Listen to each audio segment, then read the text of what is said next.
Дорогие соотечественники, без справедливости не бывает ни свободы, ни порядка, ни настоящей государственности. Сегодня в Туркменистане нет независимого суда. Суд – это не место, где защищают права. Это инструмент давления, страха и репрессий.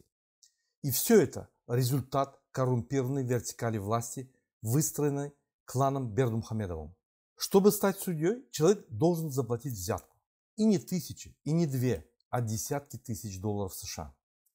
Это значит, что еще до того, как судья впервые наденет мантию, он уже вовлечен в преступную схему. Он будет вынужден брать взятки, потому что он покупал это кресло, потому что ему надо вернуть долги. Его зарплата составляет от 150 до 250 долларов США в месяц. Это нищета. Это издевательство. Судья, у которого нет ни свободы, ни стабильности, никогда не будет справедливым. От него требуют выносить приговоры по звонку, репрессировать активистов, наказывать тех, кто говорит правду. Это не правосудие. Это инструмент диктатуры. И мы, Народное движение «Демократический выбор Туркменистана», заявляем: мы разрушим эту гнилую систему и построим новую справедливую судебную систему. Вот что мы сделаем. Первое. Создадим независимую судебную власть. Судья не будет подчиняться президенту. Он будет подчиняться только закону и совести. Второе.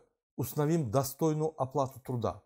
От 1500 долларов до 5000 долларов США в месяц судья будет получать свою заработную плату. Судья не должен выживать. Он должен служить справедливости и всегда быть в почете. Третье. Внедрим суд присяжных. Люди сами будут участвовать в решении ключевых дел, как в США, Европе, Канаде, Литве, Грузии и в других прогрессивных странах. Четвертое. Откроем суд для общества. Публичные слушания, цифровая трансляция, независимые наблюдатели. Пятое. Создадим национальную школу правосудия. Судьи будут учиться постоянно, по международным стандартам, права человека, антикоррупционная этика, цифровизация. Шестое. Введем электронную судебную систему. Подача исков онлайн. Доступ к делам открытый, назначение судей через автоматическую систему. Седьмое. Установим реальную ответственность судей. Заказные приговоры, взятки, давление. Все это будет караться по закону, без исключений. Мы изучили опыт десятков стран. Грузия. Очищение судов. Южная Корея. Прозрачность и высокая оплата. Эстония и Литва. Цифровые суды. Польша и Чехия. Независимые присяжные. Мы возьмем самое лучшее и внедрим все это у себя.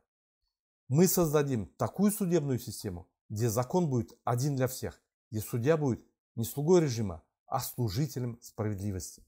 Мы вернем людям веру в суд. Мы вернем стране справедливость. Спасибо за внимание.